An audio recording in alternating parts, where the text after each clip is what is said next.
السلام علیکم دوستو، آج ہم آپ کو بتائیں گے عذاب جہنم سے محفوظ دو آنکھیں۔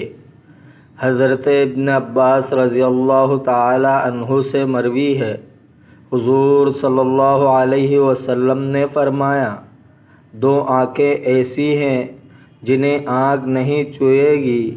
ایک وہ آنکھ جو آدھی رات میں اللہ کے خوف سے روئی، اور دوسری وہ آنکھ جس نے راہ خدا میں نگہبانی کرتے ہوئے رات گزاری۔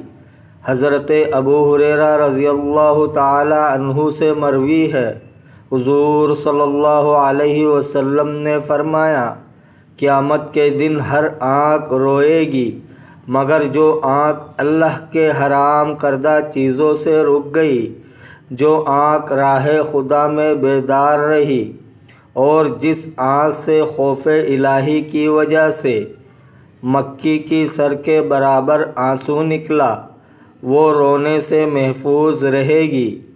ترمذی نے حسن اور صحیح کہہ کر حضرت ابو ہریرہ رضی اللہ تعالی عنہ سے روایت کی ہے کہ رسول خدا صلی اللہ علیہ وسلم نے فرمایا، وہ شخص جہنم میں ہرگز داخل نہیں ہوگا جو اللہ کے خوف سے رویا یہاں تک کہ دودھ دوبارہ تن میں لوٹ آئی، اور راہ خدا کا غبار اور جہنم کا دھواں یکجا نہیں ہوں گے۔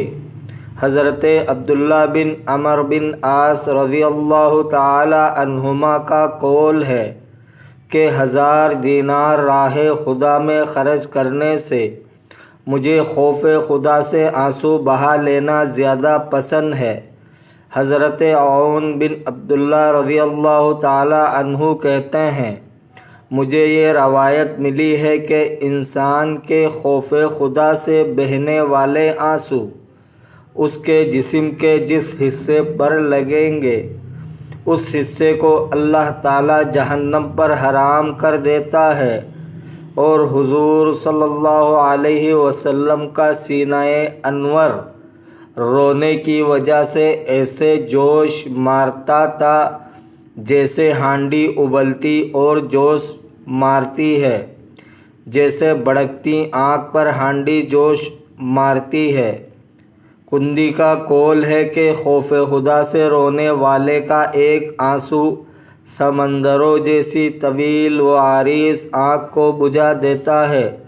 دوستو، اگر آپ کو ویڈیو اچھی لگی ہے تو لائک کریں، شیئر کریں، چینل کو سبسکرائب کریں۔ اپنے بہت سارے خیال رکھیے گا۔ ملتے ہیں اگلے ویڈیو میں۔ اللہ حافظ۔